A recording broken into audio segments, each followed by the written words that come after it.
Vous voulez voir à quoi ressemble du bivouac glamour? J'ai tellement le rhume des foins, j'ai les yeux explosés. On est en train de manger nos petits machins. On a dormi là. On a dormi là, on a tout démonté. Il y a le chemin qui est là. Le chemin est là.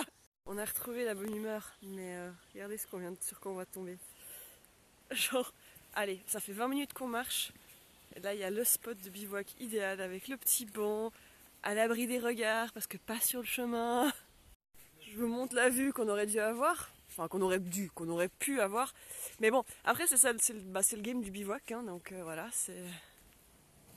Benoît, il a un peu de fait. Mais bon, pas grave, prochaine fois. On va essayer de profiter des belles vues aujourd'hui pour répondre à vos questions. Donc on va commencer par celle où on a reçu le plus souvent la même. Donc combien pèsent nos sacs? Moi je dirais que le mien il fait entre 13 et 16 kilos selon l'eau et la nourriture. Et Benoît il serait plutôt entre 15 et 20. Allez.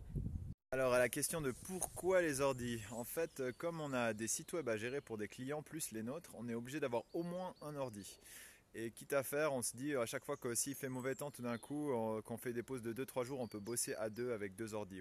Ça c'est une bonne question, on a beaucoup hésité, mais en fait on a eu pas mal de reviews comme quoi c'est ces canapés qui se perçaient aussi après quelques jours, semaines ou quoi. Et vu qu'on a les sacs de couchage, on voulait vraiment pas prendre de risques qu'ils soient mouillés. Donc après si vous avez une bonne référence de canapé à nous filer, on est preneur. Mais Regardez-moi cette jolie vue des crêtes du Jura, avec les vaches et au fond toute la chaîne des Alpes. Du coup, je vais aussi profiter de cette petite pause pour répondre à 2-3 de vos questions. Pour le bivouac en Suisse, en théorie, le bivouac il est toléré, mais sauf dans le parc national suisse et dans les zones naturelles protégées. Mais vous pouvez aller voir sur le site du TCS, il y a pas mal d'infos, c'est aussi très cantonal et communal, donc il faut se renseigner un peu. Par exemple, dans le canton d'Argoville, le bivouac il était autorisé. Donc je vous mets le lien du TCS en swipe up et puis comme ça vous pouvez aller regarder vous-même si vous voulez vous renseigner pour vos prochaines randos, si vous voulez voir si c'était autorisé ou pas. J'ai reçu aussi plusieurs questions matos, donc on a une tente de la marque L-Sport, Fjellheimen Superlight 3 qui fait moins de 2 kg, donc 1,8 kg où on peut facilement rentrer à 3 qui a un grand avant, donc elle est super spacieuse, on est très content. La tente très spacieuse c'est important parce qu'il faut pouvoir avoir le gros sac dedans et puis pour bien dormir, être à une tente spacieuse c'est super important, il faut bien récupérer la nuit quand on randonne longtemps. Sinon on a des sacs de couchage qui sont assez légers de la marque Valandré Swing qui doivent peser aussi genre moins de 1 kg, donc ça nous a aussi beaucoup changé par rapport à avant de ce qu'on avait en tour du monde. Et les matelas de camping qui sont de la marque Thermarest et qui ont une air value élevée, c'est important pour l'isolation quand on va randonner dans des endroits où il fait froid. Puis ils sont aussi assez confortables, donc ça c'est tout très important pour bien dormir. Je vous mets le lien du matos, on a écrit un article avec plein de matos, donc vous pouvez swipe up pour regarder ça. niveau repas, le matin généralement c'est des saloperies qu'on achète, trucs très caloriques. Le midi, c'est souvent des wraps. Regardez-moi ça. Ça c'est pas comme le pain, ça sèche pas, ça prend pas beaucoup de place, c'est très nourrissant. Et le soir souvent c'est polenta. Ouais, je profite qu'il y ait une autre question là-dessus aussi pour dire, en fait la polenta ou bien le taboulé c'est des trucs qu'on favorise parce qu'en fait on essaie d'économiser de l'essence, parce qu'on a un brûleur à essence mais ça marche pour le gaz. Du coup on essaie de favoriser des aliments qui demandent qu'on bout l'eau mais après on peut les faire et pas qu'on laisse cuire dans l'eau. Ça c'est une bonne question aussi sur les magasins parce qu'en fait jusqu'à maintenant on en avait tous les 2 ou 3 jours, là on en a encore un demain. Mais ça va s'espacer un peu après. Du coup, en fait, on va compter aussi sur les alpages qui servent à manger. Donc on espère qu'ils ne sont pas fermés à cause du corona. Mais clairement, le midi, on va essayer de manger. Pour ceux qui se demanderaient à quoi ressemble la campagne saleroise, voici la réponse. Je sais que vous êtes nombreux à vous poser la question, mais on ne sait jamais. C'est très joli. Au Belchenflou, on voit tout le chemin qu'on a déjà fait. Nous, on est parti depuis là-bas au fond. On est venu ici, on a suivi toute la crête du Jura, on est monté ici. Hop. Donc ça, c'est ce qu'on a fait aujourd'hui. Avec les Alpes là-bas, super panorama. Et là-bas au fond vous voyez pas bien mais on voit toute la Via Alpina. Et là-bas au fond on voit la crête qu'on va continuer. Donc nous on va continuer tout le long de ça pour aller jusqu'à Nyon tout au fond vers le lac Léman. Et aussi de ce côté-là on voit là tout au fond le grand ballon et le petit ballon d'Alsace.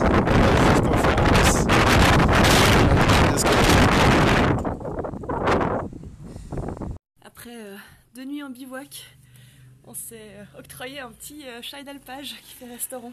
Et surtout, on nous a posé la question de comment on fait une douche. Donc on se lave un peu dans les fontaines et tout, mais tous les 2-3 jours on essaie d'avoir une douche. Je profite du soleil et des douchés pour répondre encore à quelques questions. Le poids du sac, clairement, on s'y habitue. Moi, au début, c'était l'horreur. Benoît, il me prenait plein de trucs, j'arrivais pas et tout. Mais je dirais que souvent, quand on fait une marche, les 3 premiers jours, c'est un peu les pires. Et après, on rentre un peu le lendemain. Mais faut quand même clairement aussi faire gaffe. Enfin, faut pas non plus se faire mal. Donc, il faut y aller petit à petit, augmenter les charges au fur et à mesure. Les bâtons, ça aide énormément. Et aussi des chaussures bien rigides, ça aide beaucoup aussi en soutien. Moi, quand j'ai des gros sacs, je prends jamais les chaussures de trail. Alors ça, c'est une question qui revient hyper souvent. Le bivouac, il n'y a pas de recette magique. On essaye quand même souvent de faire des repérages avant sur les cartes. Donc on cherche les endroits avec pas trop de dénivelé. On regarde où ça s'aplanit un peu, des forêts, des clairières. Mais après, c'est sur le terrain, quoi. Et il y a vraiment un point à pas négliger aussi avec le bivouac, c'est qu'il faut vraiment faire attention si on se trouve sur un terrain privé, de toujours aller demander la permission. Nous, ça nous arrive super souvent d'aller demander aux paysans, aux gardiens de refuge ou comme ça. On nous dit rarement non, mais c'est vraiment important d'aller demander. Donc souvent, c'est une bonne question. On n'a pas encore d'avis parce qu'on a eu une Livestro pendant 3 ans maintenant et en fait on vient de les acheter il y a 4 jours, donc les Katadines, donc c'est la première fois qu'on les utilise. A priori c'est sympa. En fait les Livestro on a voulu changer parce qu'elles fuyaient un tout petit peu, donc on voulait tester autre chose. C'est comme ça qu'on arrive à trouver des spots ou même des fois en demandant ils vont nous dire ah non alors ici pas du tout, j'ai mes bêtes. Par contre si vous allez en contrebas machin ou là en haut, enfin souvent c'est les gens du coin qui peuvent nous aider le plus, donc il faut pas hésiter à demander. Et, ouais. Je reste sur les gourdes, après j'ai une dernière question et après je vais aller manger je crois. Mais oui non, alors, non les gourdes filtrantes c'est justement l'idée, c'est qu'il n'y a pas de pastille à ajouter. Après on essaie quand même de prendre de l'eau relativement claire, donc dans des fontaines pas forcément potables ou des rivières ou des choses comme ça. C'est dur comme question, mais c'est une bonne question. J'ai essayé de faire le total, je pense qu'on est à peu près à 3000 € de budget pour les deux. Mais clairement c'est des choses qu'on n'a pas achetées en une fois. Donc la tente on l'a achetée il y a 3 ans pour la Via Alpina, les matelas c'était l'année passée. Ça varie beaucoup. En fait, avec le matériel de rando, on peut déjà trouver des trucs vraiment pas chers. Mais le truc, c'est qu'en fait, il y a une relation inversion proportionnelle entre le poids et la taille. Donc, plus c'est gros et lourd, moins c'est cher. Au fur et à mesure, on remplace un peu des trucs par des trucs plus light parce qu'on fait beaucoup de rando. Mais on peut commencer à petit budget déjà. Une dernière en fait, parce qu'on nous l'a posé quelques fois. Non, on n'a pas de GPS. En fait, on trace notre rando sur une app qui s'appelle All Trails, mais c'est égal laquelle. Et en fait, on exporte les fichiers et en KML et on les importe dans Maps.me. Et comme ça, on a notre carte hors ligne sur le téléphone. Voilà. Bonjour, depuis les belles crêtes du Jura. Après une bonne nuit de sommeil de presque 10 heures, une douche, une lessive complète de nos affaires. Et puis des bons repas. On est requinqués, donc il fait grand beau. Nouvelle journée. Qui l'eût cru?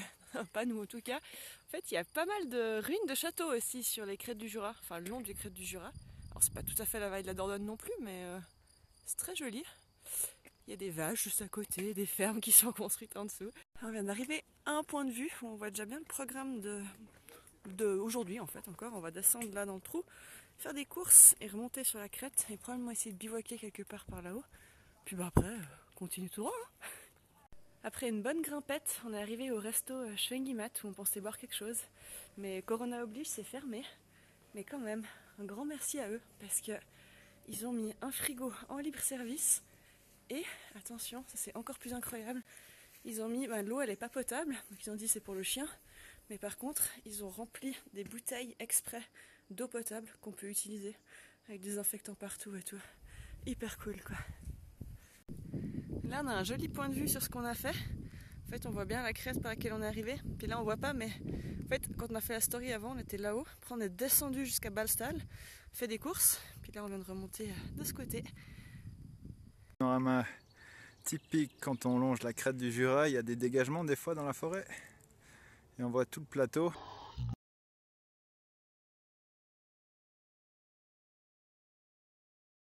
« 18h, environ 20 km. Je crois qu'on a trouvé notre spot de bivouac pour ce soir. Alors on est juste à côté d'un truc militaire, mais c'est le week-end donc il n'y a personne. Pile la place de mettre la tente et la belle vue. Top chef en rando, pour que la polenta ça soit un peu moins triste, on met des sauces. Alors ce soir ce sera polenta mexicaine. Donc là il faut 3 décis d'eau, porter à ébullition, on met la sauce. On va mettre un peu de tomate quand même. On a plein des légumes, tiens. Puis une fois que la sauce est mise, on met le couscous. Hein. Là c'est du couscous, c'est pas de la polenta. Pardon, autre menu de rando. Mais bon, le repas est pas ouf. Moi je préfère cool le couscous. Mais la vue est pas mal. Ça y est, la tente est montée. Le soleil est pas encore tout à fait en bas, mais je crois qu'ici on est relativement tranquille.